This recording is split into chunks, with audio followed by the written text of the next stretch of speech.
Sa libo-libong tao sa mundo, bawat isa sa kanila ay may pangarap.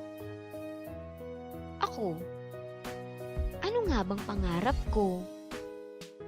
Ate, may pampaputi kayong sabon? Ate, ate, ate. Ay, opo ma'am. Nakakapangpaputi. Early, lilipat ako ng Dashma. Gusto mo bang sumama sa akin? Ma'am, maraming salamat po sa offer. Pero mas gusto ko pa dito sa Imus kasi malapit ako. So, kukunin ko na lang po yung naiwanan yung pwesto sa organizer. O siya, sige. Ikaw nang kumuha ng pwesto at ipagpatuloy mo na rin ang renta dito. Mars, ano sa tingin mo? Kukunin ko na lang kaya itong pwestong iwanan ni ma'am. Sigurado ka na ba, Mars? Isa-slady ka lang doon. Pag-isipan mo muna mabuti.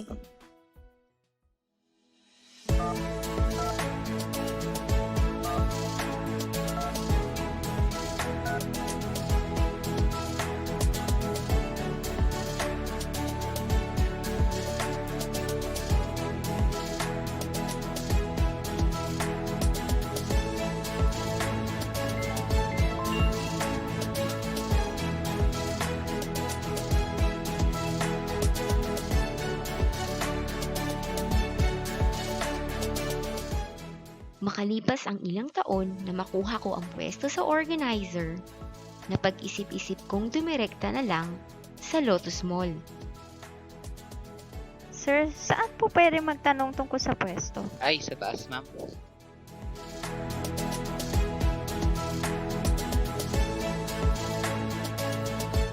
Sir, sino po kayo pwede magkabit ng ilaw ko? Sige, ako na lang. Tutulungan kita.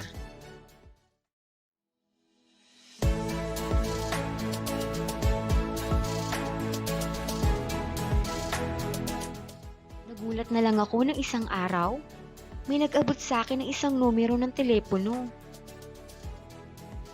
Doon na nagsimula ang pagkakamabutihan namin ni Arman.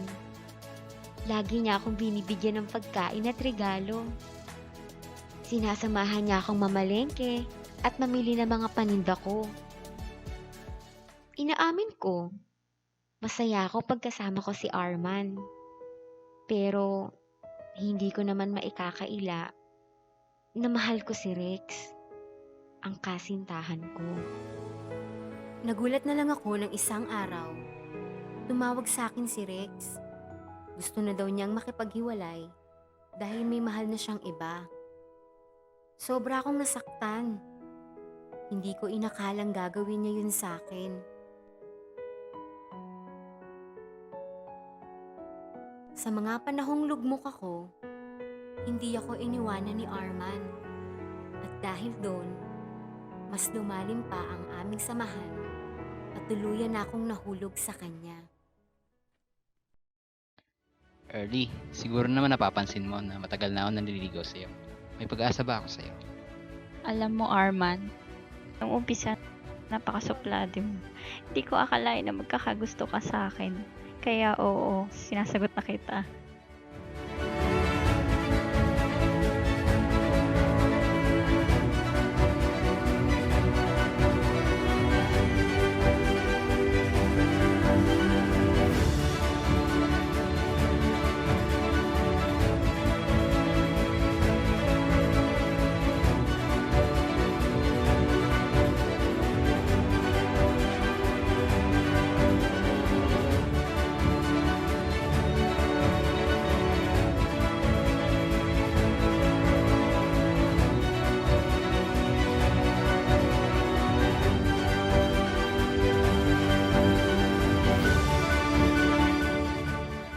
Ano nga po bang pangarap niyo, Ma'am Early?